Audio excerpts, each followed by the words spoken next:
Hello, and welcome to the next edition of the Clare Murray Law Firm Founder podcast.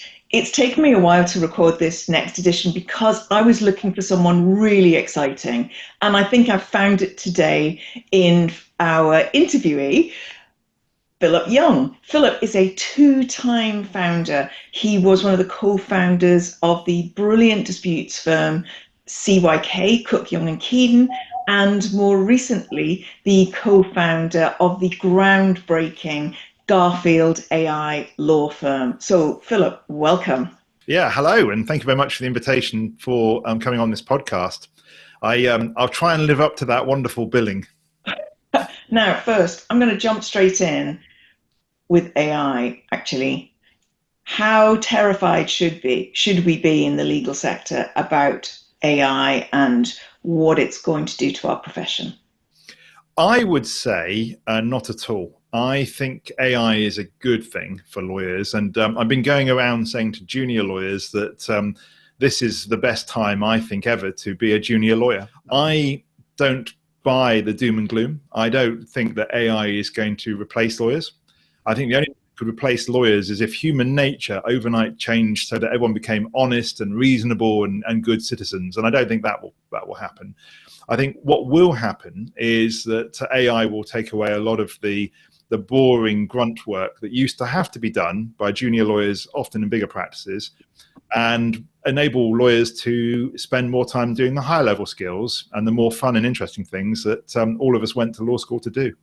Quite right. I do remember as a trainee solicitor using crayons to colour in land registry maps. Oh, yes, yes. Yeah. What obviously was the 90s, and that got replaced. So the equivalent of whatever the modern generation are doing will hopefully be replaced by AI. And as you say, they'll do great and fulfilling work. Yeah, and I remember that too. And I don't know if you remember this, but when I was a trainee, same era as you, when you were having to amend a set of pleadings, you had to use a special color scheme.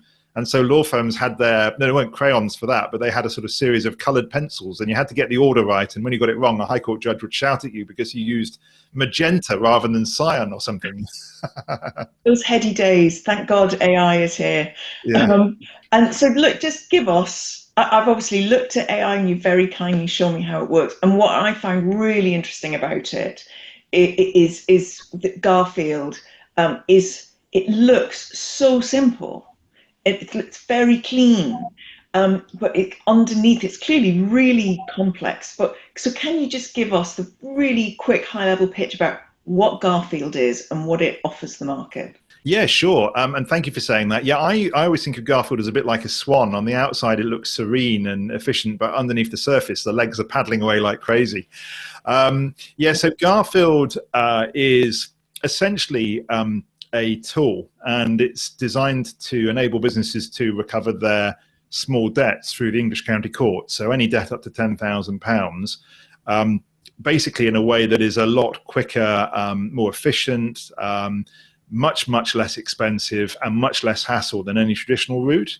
Mm-hmm. And, the fundamental idea of Garfield is that you can put invoices onto it that haven't been paid, and then Garfield holds your hand through every stage of the process until you either get paid, or you get a settlement, or you get a judgment. Okay, and what was the aha moment for you that because I know it's taken like a long time to sort of develop and build it, but what was the original aha moment that made you think, oh, this could be huge, this could be disruptive? So I think there was two, really. And I suppose for context, what I have to say is that I'm both a giant legal nerd. I'm also a giant tech nerd. So I'm a sort of a nerd squared is the way I describe myself. And I had sort of two sort of wow moments. The first was autumn 2022, and I was going across America with my family. And that was when ChatGPT 3.5 came out. And that came to my attention. I had a lot of time on my hands because I wasn't in practice, as I'd retired from my law firm. And I played with ChatGPT 3.5. And the more I played with it, the more complicated the question I gave it. You got good, reasonably accurate answers. And I thought, crikey, this thing is going to have a massive effect on how legal services are provided. And then I sort of parked that thought because I didn't think that I would be in any way involved in the massive effect of legal services at that point. I then parked that thought and vaguely interested to see what happened in the future. But then in spring 2023, ChatGPT 4 came out, and that was a giant leap in capability. Then I thought to myself, actually, you could build something with this. And then, of course, that led to me thinking, I should try to build something with this. And what I decided to do, and it began as a bit of a hobby, was I decided to try and help my brother-in-law, Andy, who's a plumber up near Sheffield, help him try and get his unpaid invoices, which from time to time he obviously suffers from, get paid a lot more efficiently than him having to ask me to help him. And so that's the sort of the genesis of Garfield. It sort of came from playing with both of those LLM models. Brilliant. So it combines your love of law and technology, but also the absolute razor sharp focus on, frankly, a particular client type's needs. So what is the big vision? How far can this go? Well, in terms of Garfield, at the moment we're just focused on sort of completing what I think of as a debt space. So at the moment, Garfield will handle any claim where the underlying contract is for the sale of goods or the supply of services, but it won't, for example, do landlord and tenant, and it won't do contracts that arise out of loans. So we're going to sort of add those modules to it, and there'll probably be a few other modules we'll add. And then I think we'll add a judgment enforcement module, because there's no point being able to take a money claim to a judgment and then not be able to enforce it. And enforcement is a big problem in England at the moment. And thereafter, there's a number of different ways we can go. And I think because I'm very much a cross that bridge when you get to it, I don't know what we'll do then. But I would like to, and not just me, but also Dan, my co-founder, and other members of the team, we'd like to use the technology to help other access to justice problems, of which there are many, and I'm always hearing of more. And we built Garfield in a modular way so that we can adapt it in due course. And so your firm was the first SRA regulated AI law firm. We're going to come back to what that process just looked like in a minute, but we hear of all these other firms, sort of AI law firms, sort of popping up in the market. So even just recently, I've seen Grapple AI. I was also saw mention of Crosby, which is a legal contract negotiation AI firm. But what distinguishes your business and will give you the advantage as more of these other AI law firms pop up? So yeah, it's really interesting to see how this market, which is brand new, is rapidly evolving. I think we are still the only law firm in the world that is authorized and regulated and is providing a legal service using AI.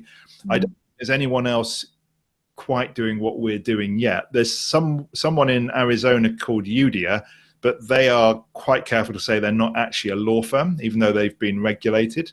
And Alex Monaco, who's a really good guy, and I know him personally, who's built Grapple, and Grapple's a really interesting, cool product. They're not a regulated law firm. So there's different models out there. The reason that I wanted us to be regulated was threefold. First of all, I thought it was the right thing to do.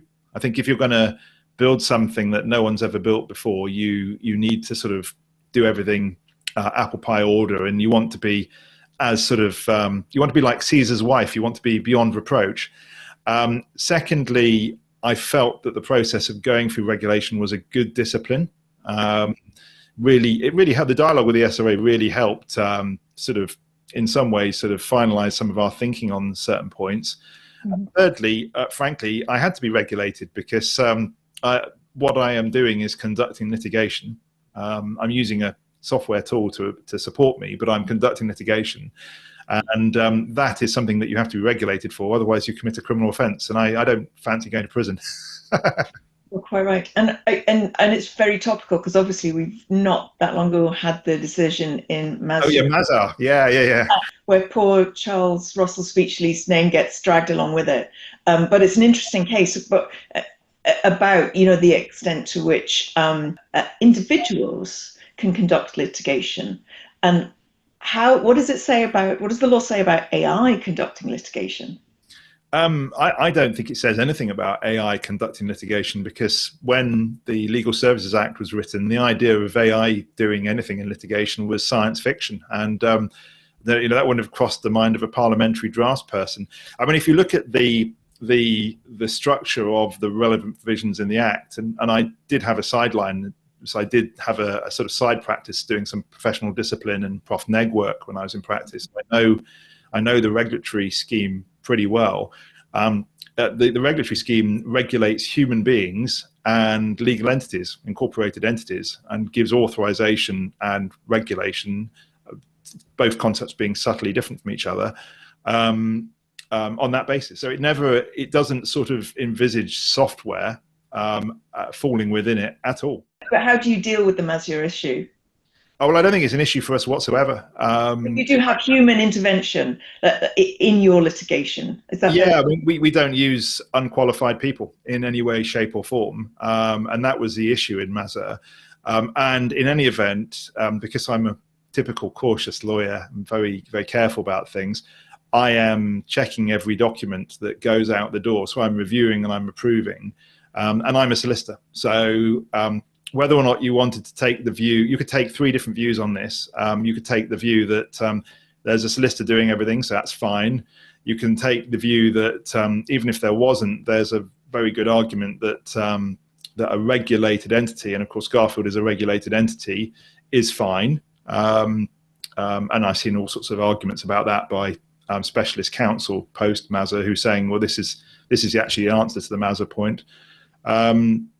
And thirdly, in any event, I don't think AI here is conducting the litigation. That's not the way the Act works. That'd be a bit like, I mean, you could look at a software product like it's a complicated form of Microsoft Word, and no other software product conducts litigation, and Garfield wouldn't be said under the Act to do it either. Got it. Thank you. Yeah. And so just tell us then a bit about the I guess the scale of the business of Garfield. And, I mean, how many people do you have within the business? What's the diversity, kind of, to the extent that you feel comfortable? What are the client numbers, the revenue, that sort of thing, whatever you feel comfortable telling us. So we've been operating since we were authorized in March, and originally we were going to do a very quiet stealth rollout with a very small number of users to really, because, as I say, I'm a very careful, cautious lawyer, like so many lawyers, and I didn't want to sort of push the boat out. And the FT outed us in May, and that was the end of the stealth launch, and it's been slightly frantic ever since.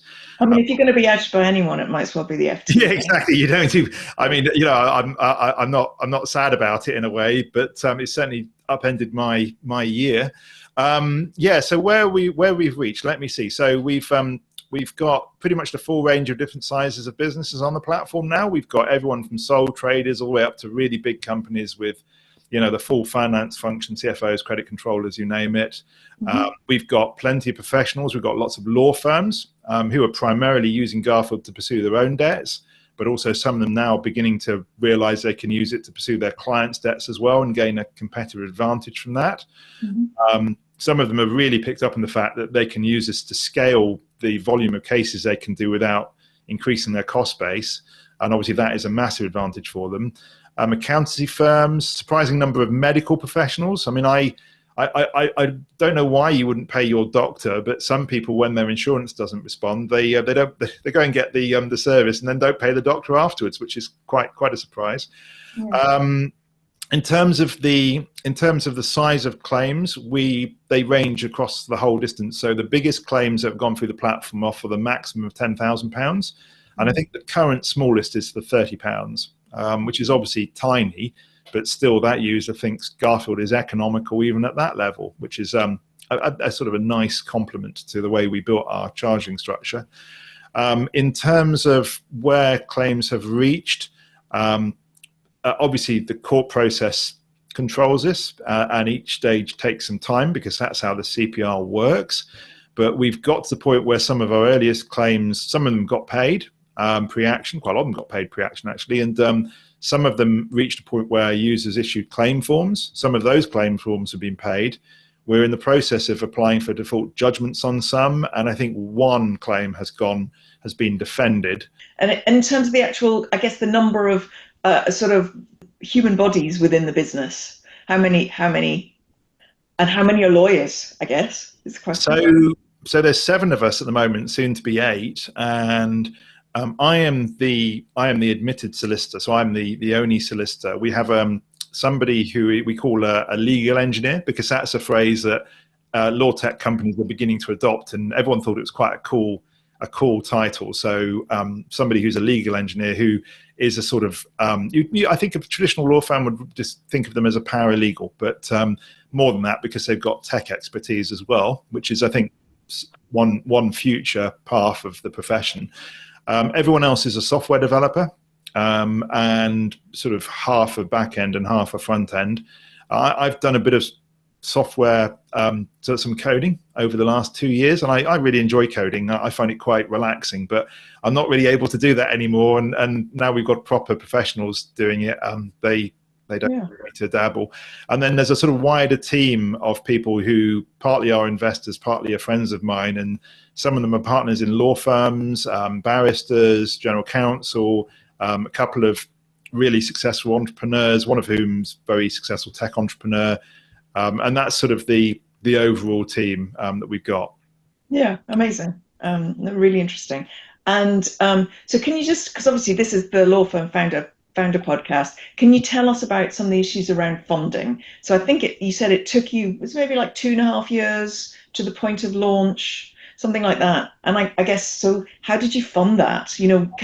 How do you fund that so far? And to really achieve the vision that you want to achieve, how are you going to fund it going forward? So, yeah, it's interesting, this, isn't it? I think it's no coincidence that the 2 jurisdictions that have produced either an AI law firm, Garfield, or something that looks a bit like it, Udia, are both jurisdictions that allow ABSs. And I think that is going to be a fundamental competitive advantage for jurisdictions that allows that form of capital structure. Because traditional law firm, I mean, I was a law firm partner in a traditional law firm for many years, and I understand all of the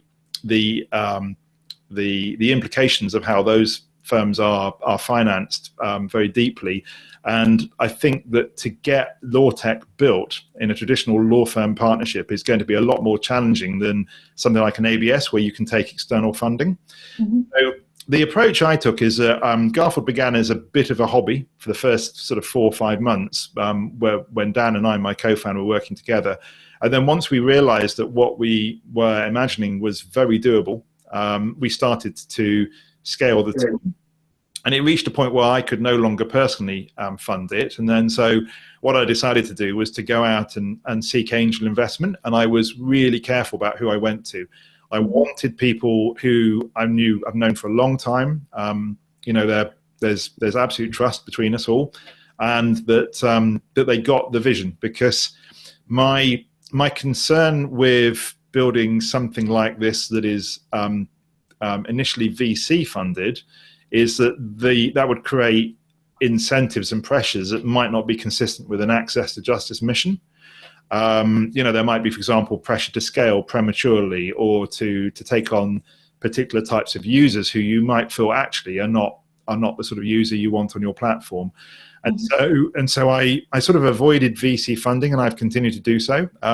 I have been deluged in VCs trying to talk to me since May, and I've very politely said to all of them, because law tech is very hot at the moment, there's a wall of money that people want to put into this sector. I've been saying to all of them, I'm really grateful for the interest and flattered, but at the moment we don't need the money, so therefore there's no point talking to me.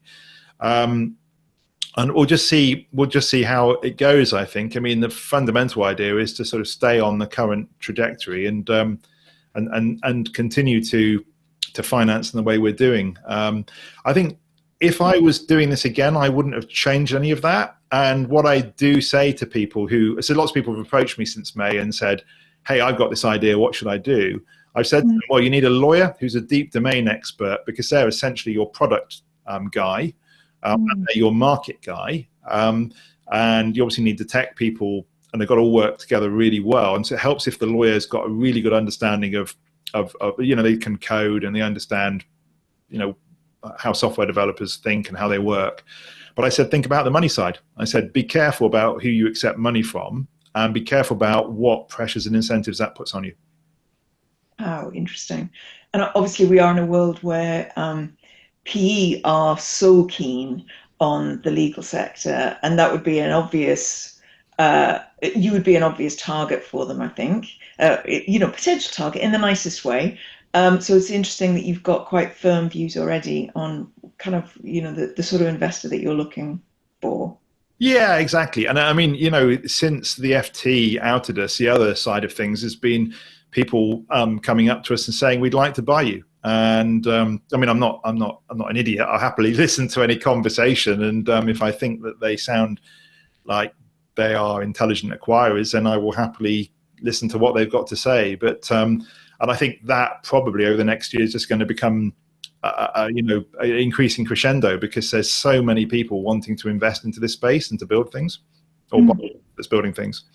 And what are you seeing in terms of reaction from other, the more established law firms, whether large or small? How are they responding to sort of you as this disruptor in the market?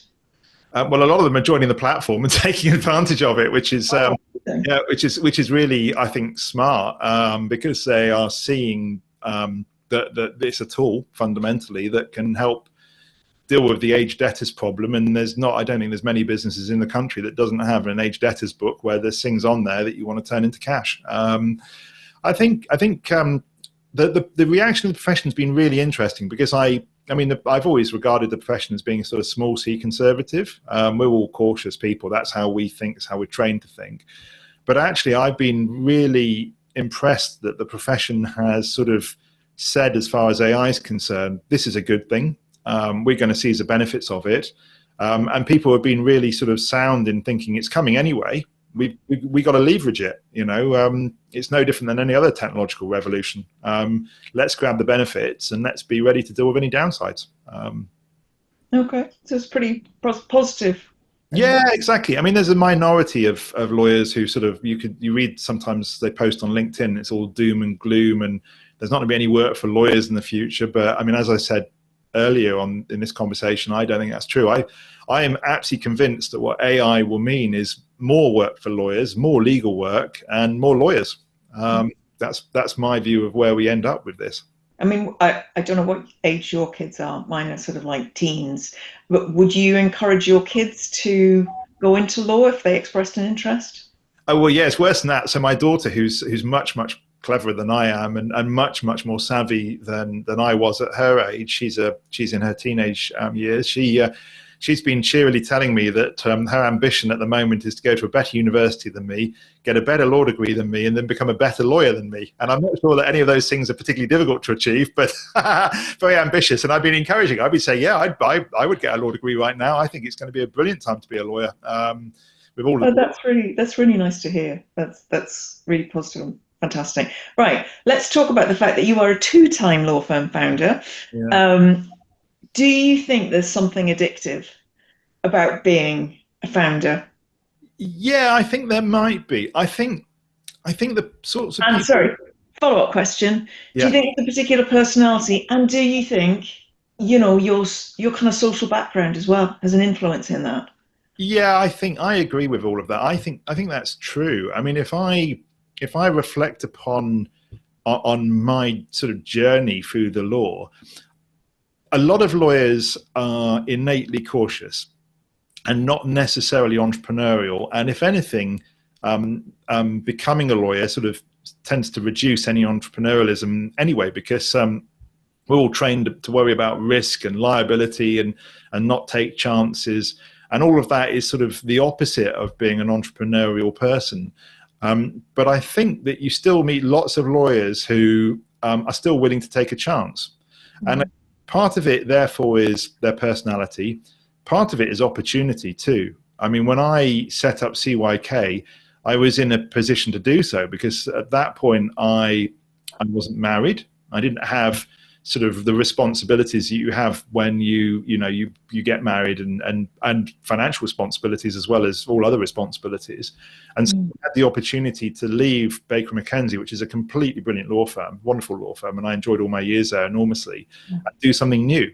And I wanted to do something new. Now, at the time, a lot of people said I was crazy, including my parents, because they said, you're on the partnership track at Baker's, you're going to be a partner there. Well, why would you? That's a job for life. Why would you leave that? But I wanted to have a change. I felt I'd done big law and I wanted to do something different. And I wanted to build something myself. I also think... Sort of like a hunger and a restlessness. Yeah.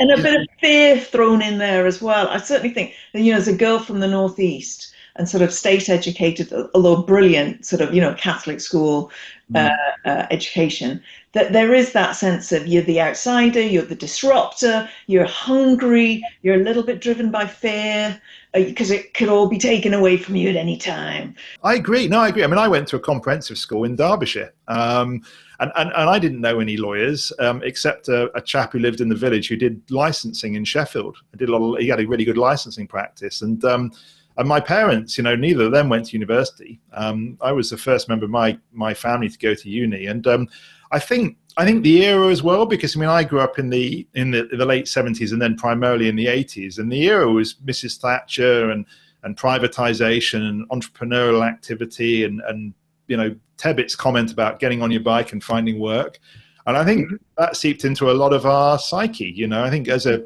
generation, a lot of us have been unusually entrepreneurial, and that's part of the reason why.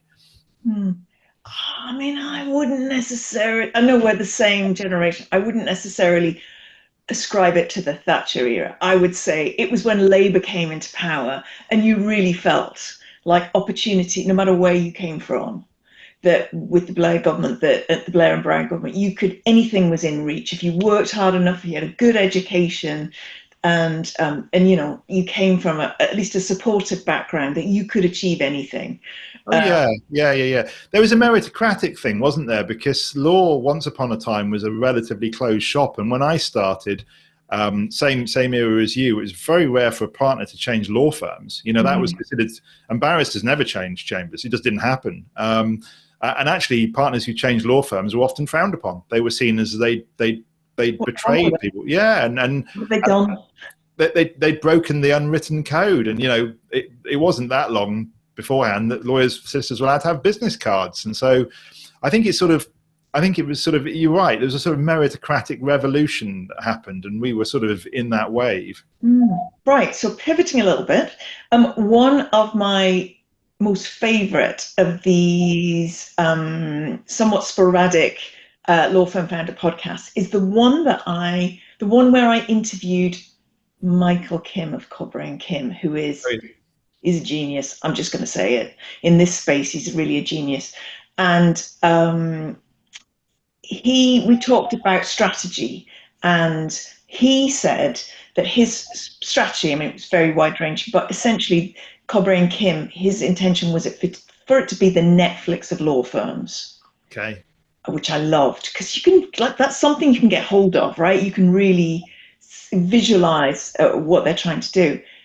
So if I put that to you, what is Garfield? What is your vision for Garfield if you sort of like overlay it into other models in the world and in business?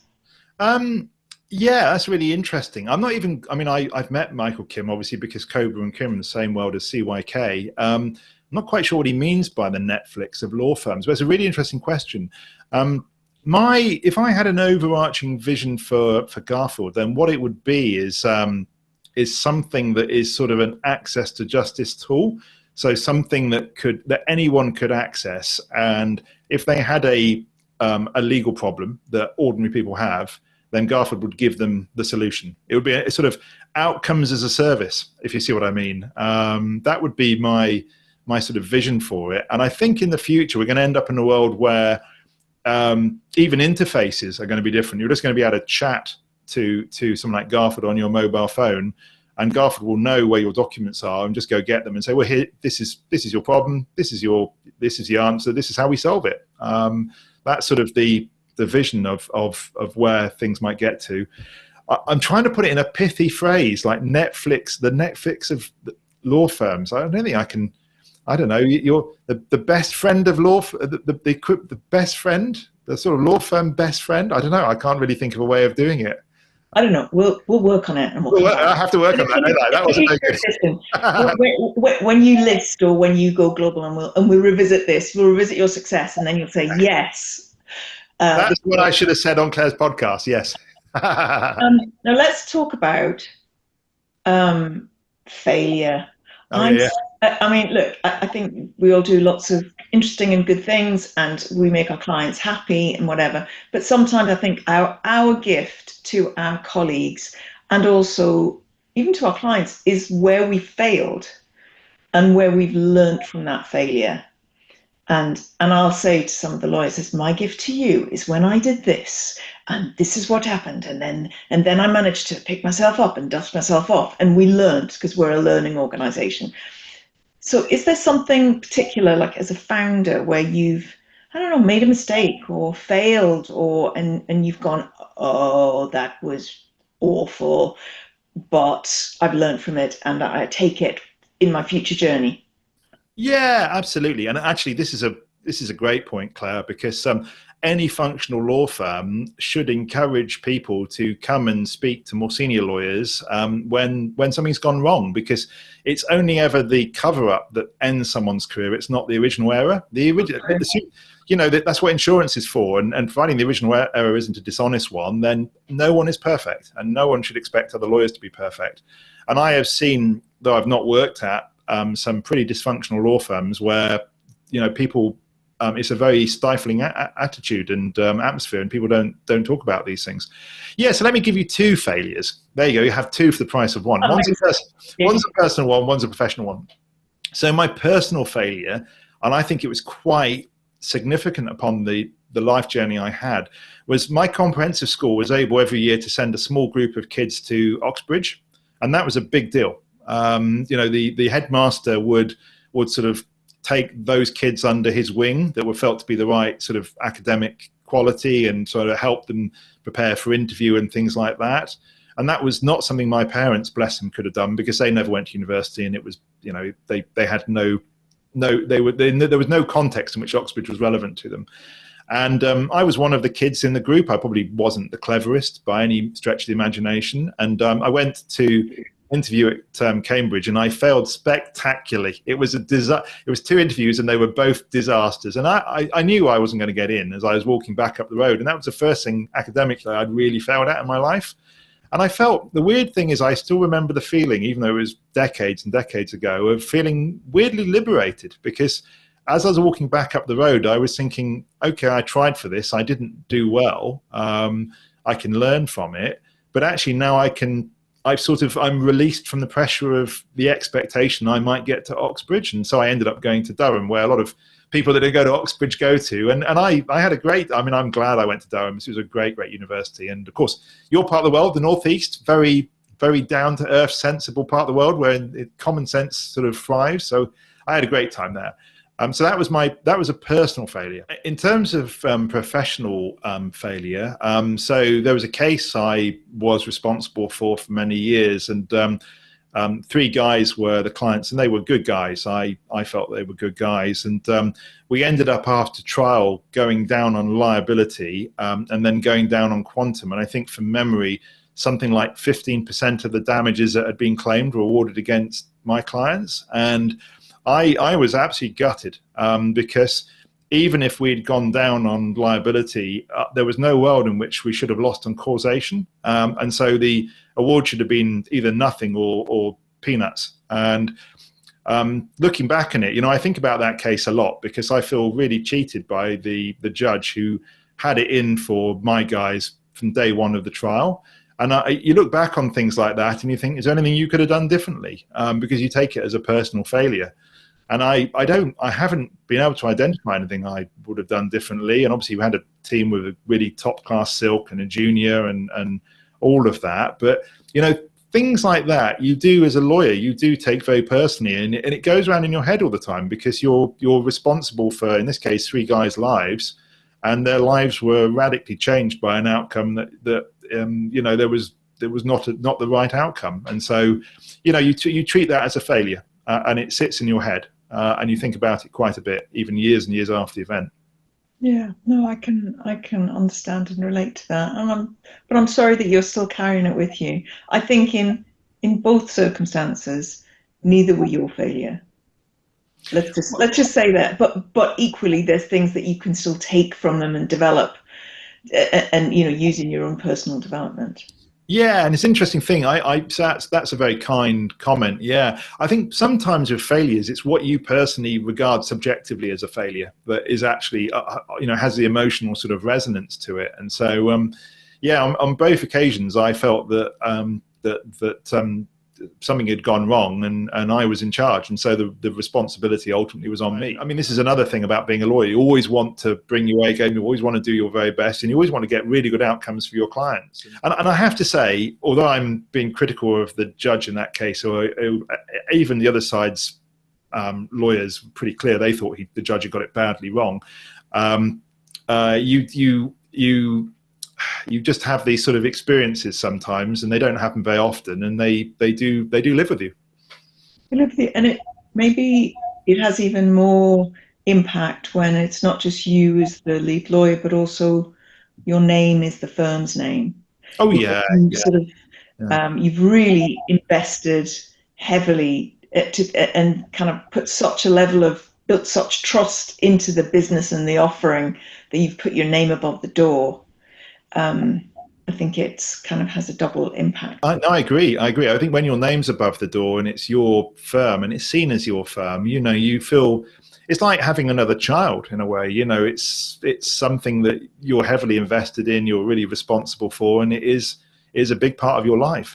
Founding a law firm, not once but twice, it is, I'd say it is exhilarating, and there are massive highs and lows.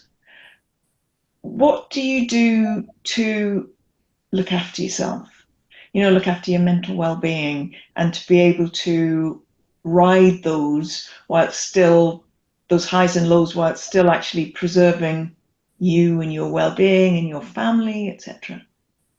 Yeah, and this is such an important topic, isn't it, Claire? Because lawyers, we have a tendency to we tend to overwork ourselves. We tend to be very driven. We tend to be quite intense, and we also tend to be perfectionists. And those are not necessarily the friends of looking after your own balance.